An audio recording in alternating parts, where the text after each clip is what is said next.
We share so many stories, it seems, of cancer that doesn't end well, especially in children. But this little girl from Bethel has started to change the ending that seemed to have been written for her. Yeah, like what her idol did in Super Bowl 51. Haley Stewart is ready to engineer a real-life comeback for the ages. When was the last time you ate candy? I don't remember. Yesterday. 10-year-old Haley Stewart has been battling leukemia for half her life. A long, difficult battle. Haley would go into remission, then cancer would come back, then remission again, and so on. In May, the cancer got far more aggressive. After spending a month in Boston for treatment, hoping to get well enough to qualify for a bone marrow transplant, doctors delivered the news no parent should ever hear. I was lost. It was the hardest thing I ever heard in my life, other than hearing the word that she had cancer, and then to find out that there was nothing that they could do to help her. Haley had cancer cells in 60% of her bone marrow. She'd be coming home to hospice care and to be kept as comfortable as possible. The Stewarts were approached many times during Haley's struggle to consider using cannabis oil to help with her pain relief. Since her life expectancy was downgraded to a couple of weeks, it was time to try. She's my world, and I'm like other families that go through and have gone through what we've gone through or worse. Our kids are our lives, you know? And to think that there's nothing we can do for them, especially as a mom, I had to try something. No more steroids, no more fentanyl, just cannabis. For Haley, who's possibly the biggest Tom Brady fan in the world. Hi Haley, Merry Christmas.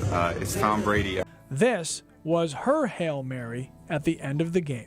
First it started that we were doing it to keep her comfortable and to hopefully have as much time as we could with her.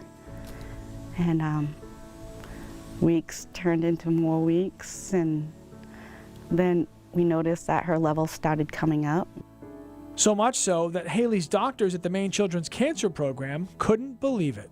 Dr. Larson was astonished and asked me, he literally asked me if I was giving her any of her old chemo to see if that was the reason why she was doing so well. After about 8 weeks of the cannabis treatment, that 60% cancer in her bone marrow dropped down to 15%. The cancer was going away.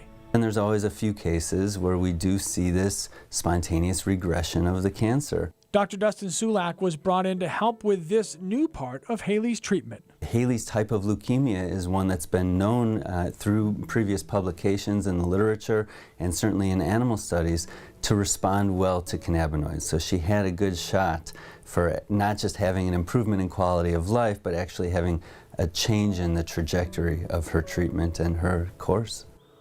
All of the product needed to make Haley's medicine, which would cost between $3,000 and $6,000 per month, is donated by the community. Brian Breton is with Maine Children for Cannabis Therapy, and he's in charge of making the meds. People have asked us all, how much does she smoke in a day? And this little girl doesn't smoke anything in a day.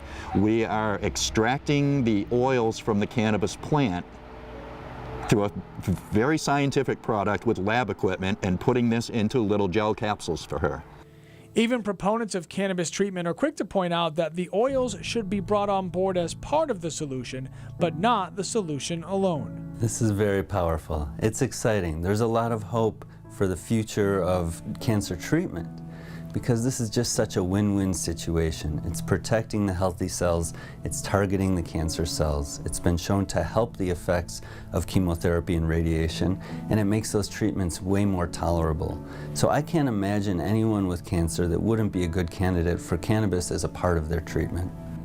So far, the cancer has shown no signs of getting worse, and while the Stewarts are not out of the woods just yet, there seem to be a lot fewer trees. I'm scared to think that it could come back, you know, because I don't want to feel what I felt 2 months ago ever again, or even I can't see myself, I can't see my life without my daughter.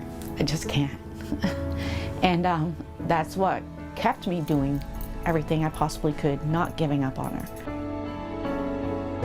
Now, Maine Medical Center says in a statement, we support patients and families who wish to explore a range of options to complement their individual care plans. There is currently no comprehensive scientific data to suggest that cannabis has any direct anti-cancer effect.